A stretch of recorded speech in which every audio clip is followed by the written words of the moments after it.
Kita tak nafikan bahawa hari ini ialah rakyat Palestin lah yang menyadarkan kita tentang hidup bernegara. Kematian di Palestin hari ini, mereka yang syahid lebih daripada 20,000 orang. 70% daripada 20,000 itu adalah wanita dan kanak-kanak. Saya timbalan Menteri Pertahanan. Kalau berperang ini sepatutnya tentera lawan tentera. Bukan tentera lawan orang awam. Bukan lawan kanak-kanak. Bukan lawan sekolah. Apa yang berlaku di Palestin adalah keganasan. Apa yang kita sebut sebagai Nakba yang kedua. Seperti mana yang berlaku pada tahun 1948.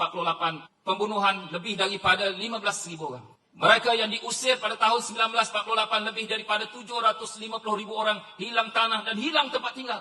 Dan mereka menguasai lebih daripada 70% bumi Palestin itu sendiri.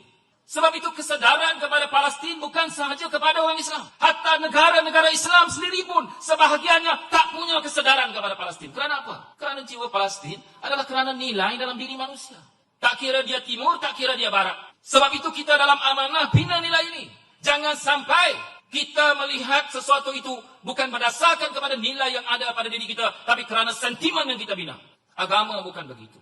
Sebab itu kita boleh melihat, kadang-kadang kita pelik, kenapa kesedaran sehingga tentang Palestin sampai ke Afrika. Kerana apa?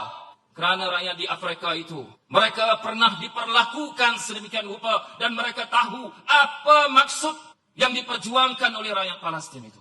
Lihat saja negara-negara Eropah.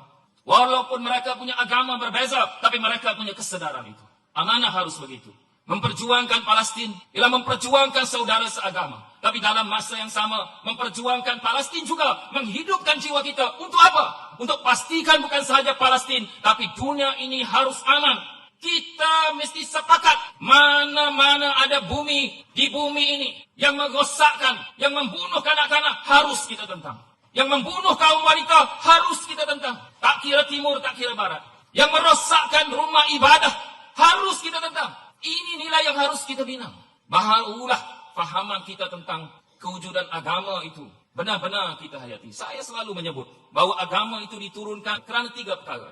Hilang 3 perkara ini, maka kita telah melaksanakan tuntutan agama. Agama itu diturunkan mesti menghilangkan kelaparan, mesti menghilangkan kejahilan, mesti menghilangkan kedukaan. Kelaparan, kejahilan, kedukaan. Ini 3 perkara mesti hilang dalam diri kita. Barulah kita benar-benar menjayakan tuntutan agama. Sebab itu seperti mana yang saya sebut. Kadang-kadang kita sedih kerana dalam negara-negara yang begitu kaya di kalangan negara umat Islam. Tapi mereka tidak dapat membantu apa yang berlaku di Palestin. Sebab itu saya bersyukur kerana yang amat berhormat Perdana Menteri. Di atas segala upaya.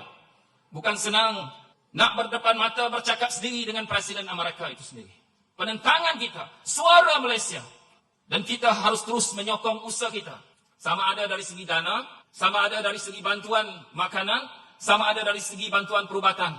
Kita jangan berhenti untuk bersama-sama dengan masyarakat di Palestin itu. Kerana kita tahu bahawa pembunuhan kepada kanak-kanak, pembunuhan kepada wanita, merosakkan rumah ibadah adalah perbuatan jenayah yang tak boleh diterima.